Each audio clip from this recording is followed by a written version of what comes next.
want to have the PMRC radio show right here with me on your station.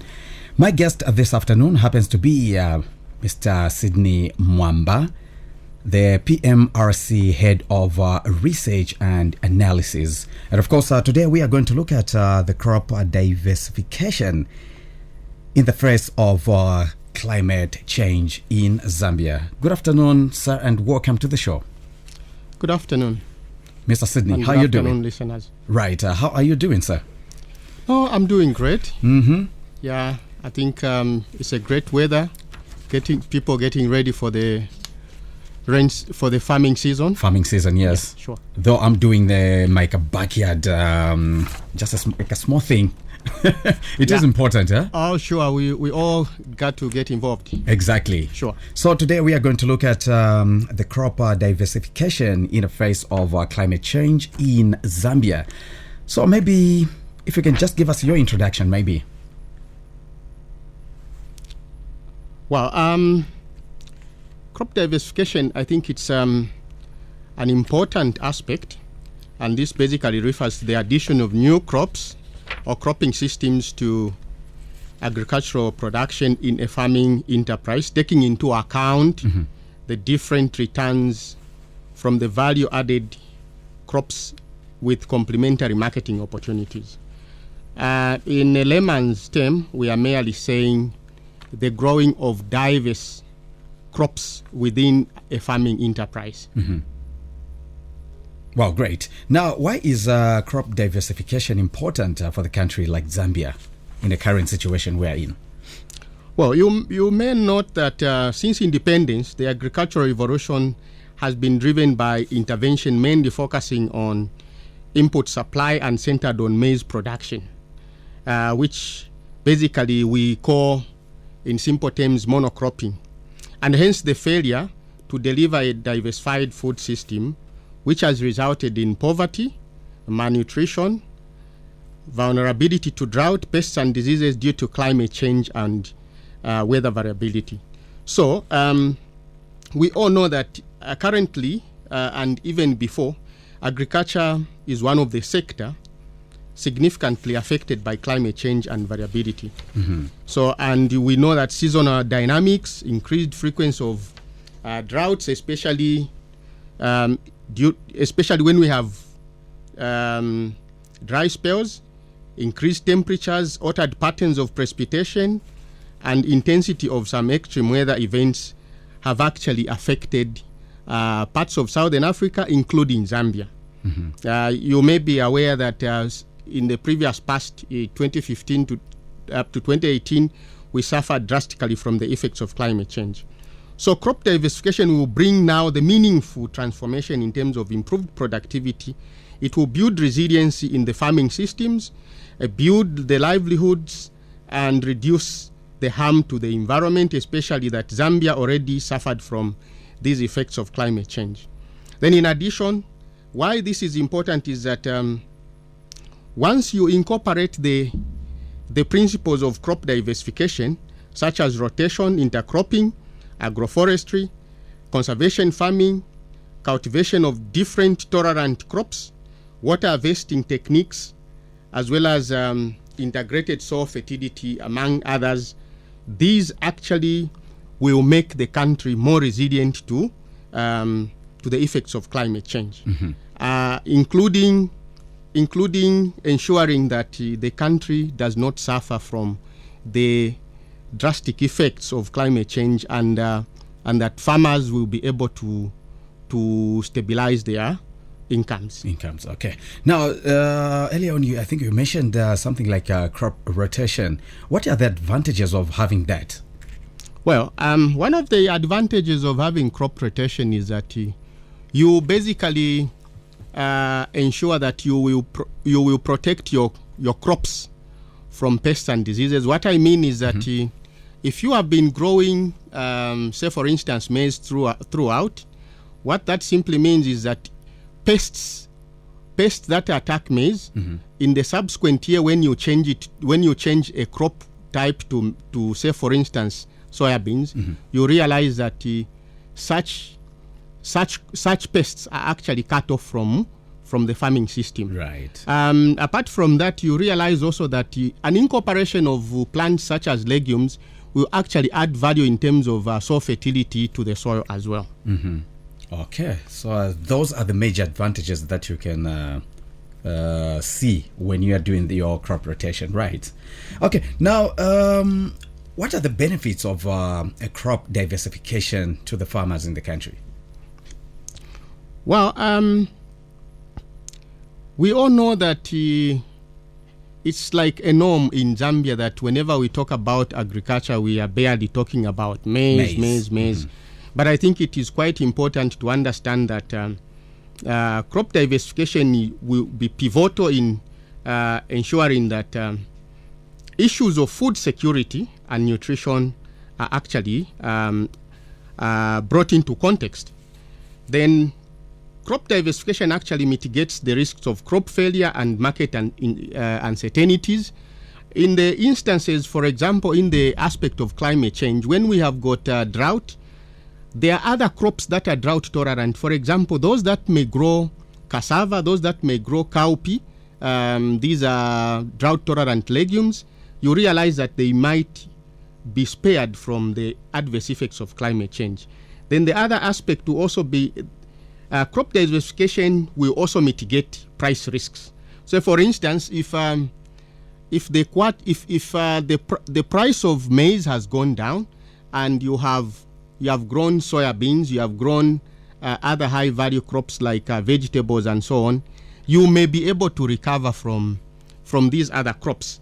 In addition, you realize that it also assists the farmer to diversify away from maize. Mm-hmm. And in a nutshell, you also realize that a diversified cropping system will also support the livestock and the fisheries sector, especially in the feed industry of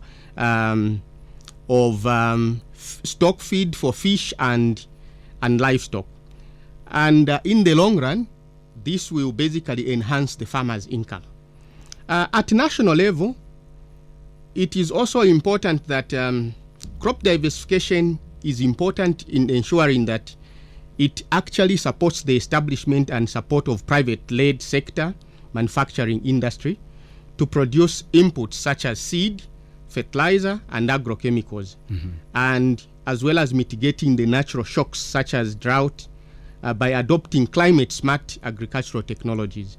So I think it is quite an important topic because in the previous part, these are some of the issues that farmers have been facing because of so much of a dependence on maize farming. Yeah. And I think it is important, and it's high time that we allow farmers to diversify and grow a diverse crops in their farming enterprise. Great.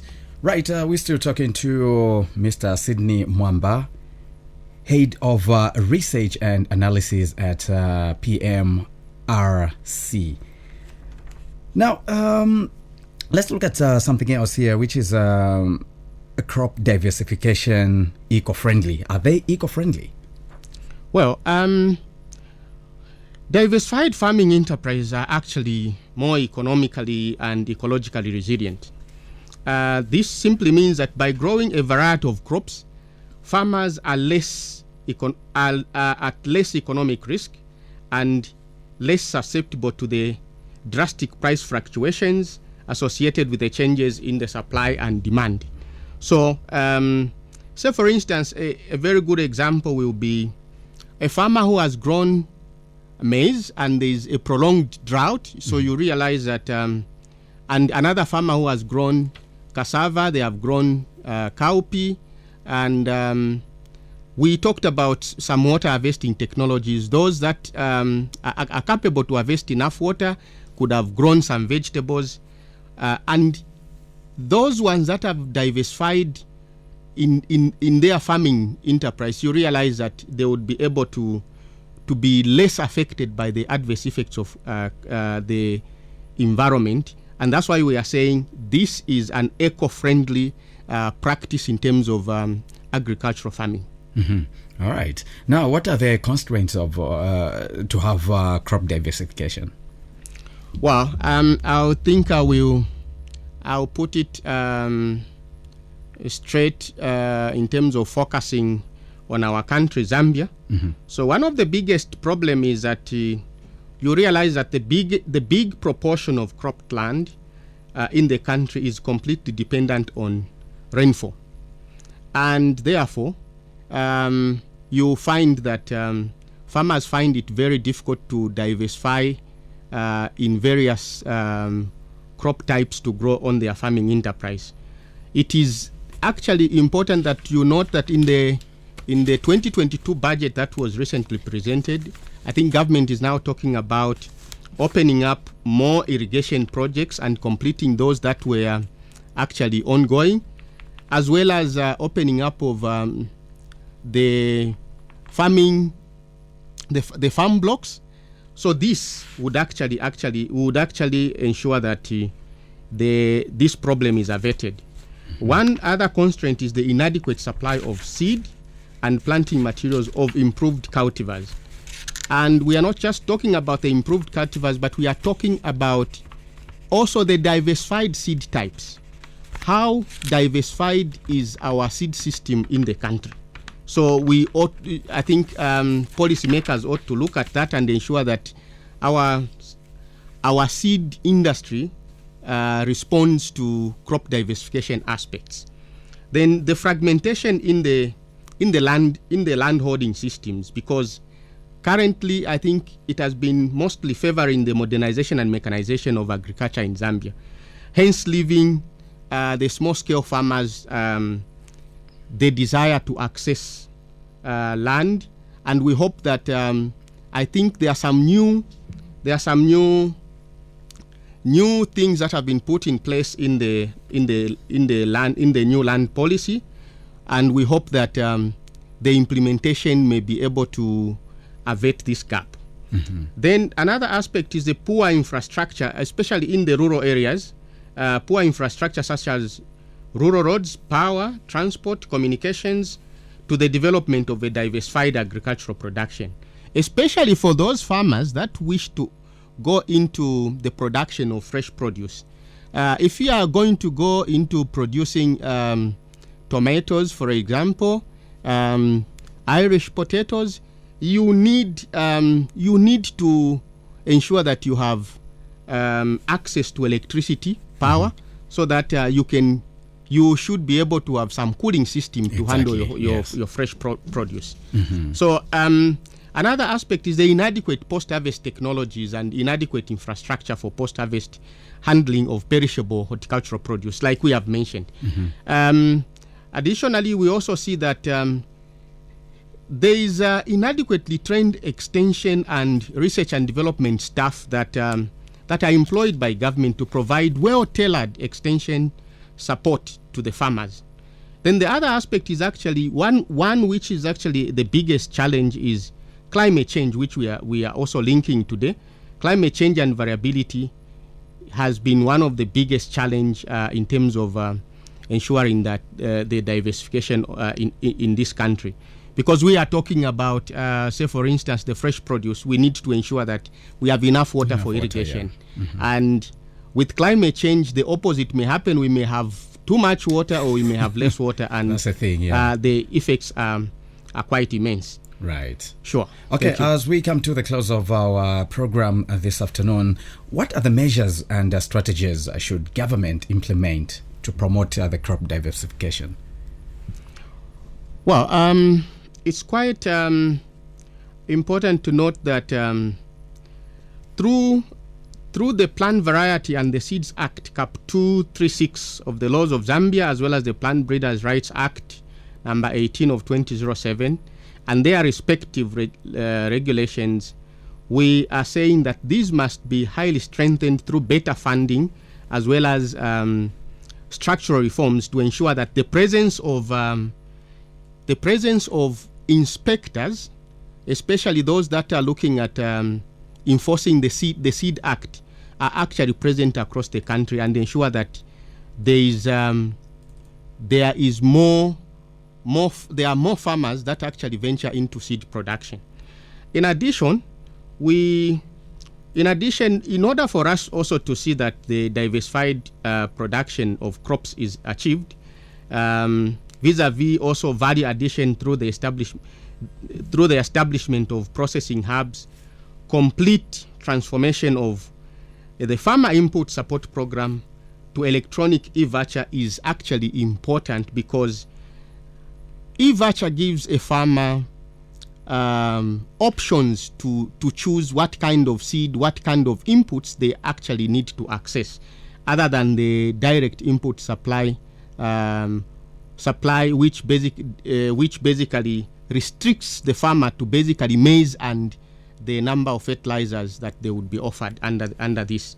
Furthermore, we also see as PMRC that the Food Reserve Agency also need to rethink their marketing strategy by ensuring that there's an increase in the number of strategic crops to purchase in line with SI number 73 of 2012, which includes crops such as rice, cassava, soybeans, and other food legumes to support crop diversification. Currently, FRI has been focusing only on 3 strategic crops: maize, soybeans, and probably rice. Then we are also saying that government through the Ministry of Agriculture should promote strategies that will encourage the utilization of a diversified food crops, embrace value addition and allied products to increase the geographical space in terms of nutrition and food security in Zambia. You may realize that many strategies that we are talking about are merely tailored towards the cultivation of maize. Even when we talk of conservation farming or conservation farming as well as climate smart agriculture, you realize that most of the farmers, even when the technologies allow for other crops, they actually want to concentrate on growing maize. So, and then one aspect also is that the policy pronouncement on farm block development and increased irrigation projects must be highly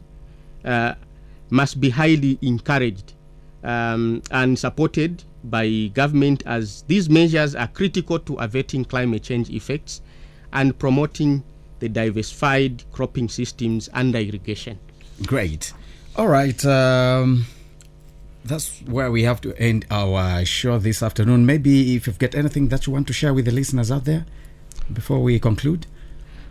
Well, I think what the take-home message here should be that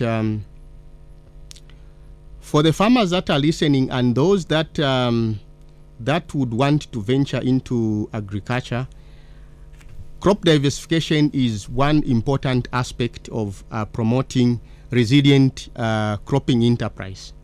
That's why you basically see that most of the commercial farmers are actually able to make it, because they are able to manage risks through a diversified cropping systems and ensure that if one enterprise is not doing well, they will be able to ensure that they will be able to recoup from the other crop enterprise. Great. And I think government should ensure that they promote the production also of high value horticultural crops due to the potential of the horticultural subsector it has in boosting the economy through exports. This area has been one of the area, I think if you remember way back in the early 2000s, we had Zega, which was quite vibrant, and later on Zega was run down, and in the agricultural sector, this is one area we can promote and ensure that we increase our export and we increase agricultural contribution to the national GDP, and of course contribute positively to the economic growth of this country and create more jobs. Great. I would like to thank you so much for coming through on the show this afternoon. Thank you so much.